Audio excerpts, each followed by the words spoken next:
Today we're talking Solo, a Star Wars story. Stick around.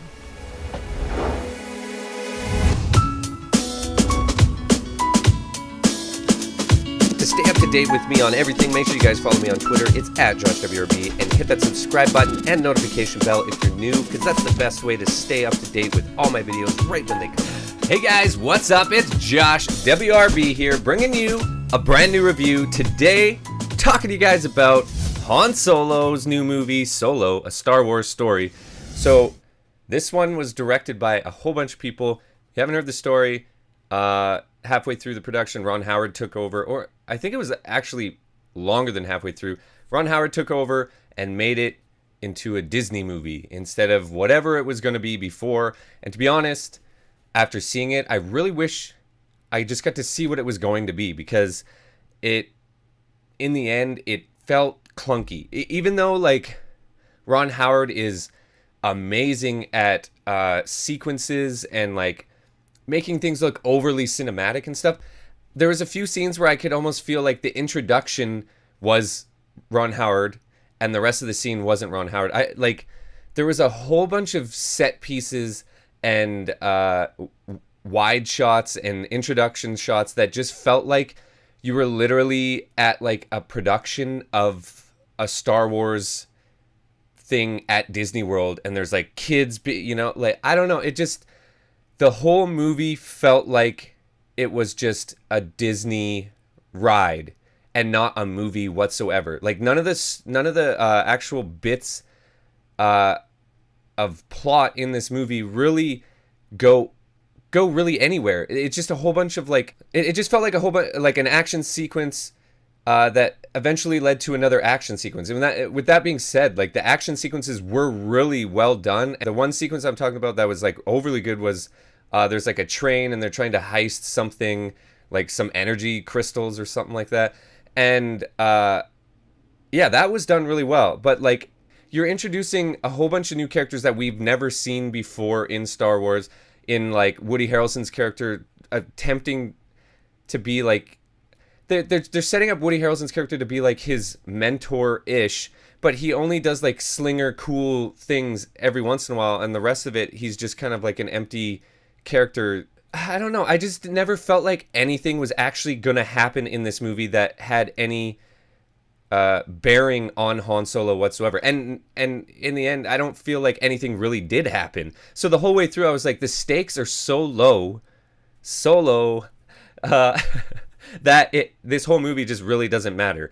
You know where he's going after this because of all the other Star Wars movies. And I really wish they would do Star Wars stories that weren't prequels, because I feel like in Rogue One, if it ended any other way than it did, it would have been too safe of a movie as well. Where Rogue One, how it ended and how it tied into the other universe, I felt like that was done really, really well. Whereas this one, it almost felt like this is such a standalone that it has nothing to overly do with a lot of the other stuff, other than like the end and introducing like another villain that we all know and love. I'm sure if you looked anywhere on the internet, you have already seen the big reveal of who's at the end, and I wasn't blown away by it. I wasn't anything. This movie has a ton of entertaining parts to it. I don't understand how it has 70% on Rotten Tomatoes. I feel like any Disney movie, they'll just pay off the people reviewing it on Rotten Tomatoes to make sure that they're getting the score that's not going to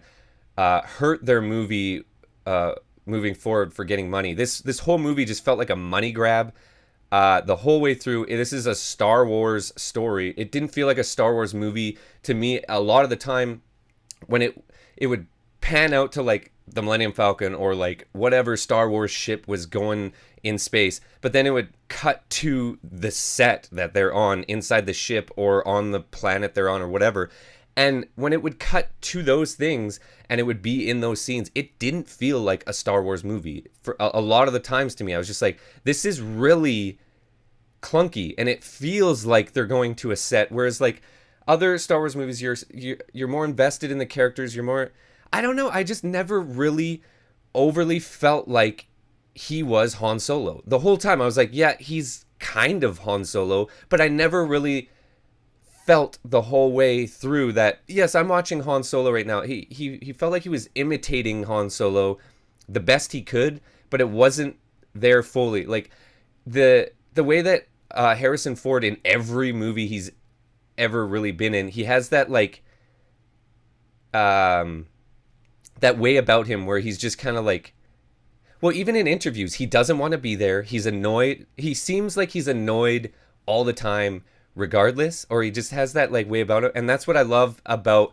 Harrison Ford, what he injected into Han Solo. Whereas I don't feel like they injected enough Harrison Ford-isms into this depiction of Han Solo. Almost had that in this a little bit, but like I'm pretty disappointed, to be honest. Like, I love Star Wars. Star Wars is like one of my favorite franchises, but I feel that Disney is oversaturating the crap out of the Star Wars brand like they're doing with Marvel. And the fact that we're going to get another Star Wars movie every single year is too much for me. I loved Star Wars because there was the time in between, and that that need for more was there because there was at least 3 years in between movies or something like that. Go back to that. Every year is way too much. You're oversaturating the brand. This movie sucked to me in comparison to the rest of the Star Wars franchise, and it felt like a Disney movie. It didn't feel like a Star Wars movie, and that is not good to me. I don't know. We're supposed to care about Han Solo, but now he's gone, and I want to move forward with newer characters, new Star Wars stories. I'm excited that Rian Johnson is getting his own trilogy outside of this saga. I am more excited about that move forward than I feel like these are moving backwards, and it's not helping the Star Wars franchise at all, going back to tell the stories that we assumed happened, I guess. I don't know. This was a miss for me. It didn't look or feel like it was put together with one solid thought. It was very hacked together by Disney and corporate people, and Ron Howard came and did the best he could. He made things look really good, but this movie is getting 2.5 out of 6 from me. I was disappointed, like very disappointed. I don't know. It was long, and there was a lot of funny parts to it, but a lot of the jokes weren't landing as well, and there's just a lot of the parts in the movie that the audience that I was sitting with, I think in normal Star Wars situations and normal Star Wars movies would have gotten a reaction. No reaction out of anyone in the audience. We were all, I feel like the whole audience was very underwhelmed by this movie. I was insanely underwhelmed. Skip it. It's Star Wars-ish. If you didn't know, I have been live streaming Fortnite almost every night. Make sure you guys come by this weekend. I will be streaming after 8 o'clock most nights of the week. So I think I was looking at the screen the whole time. Again, that's just what I do. I gotta like flip this down. Okay, that's all I got for today, guys. If you enjoyed this video, don't forget to hit that like button. Thank you guys so much for stopping by. We'll see you next time.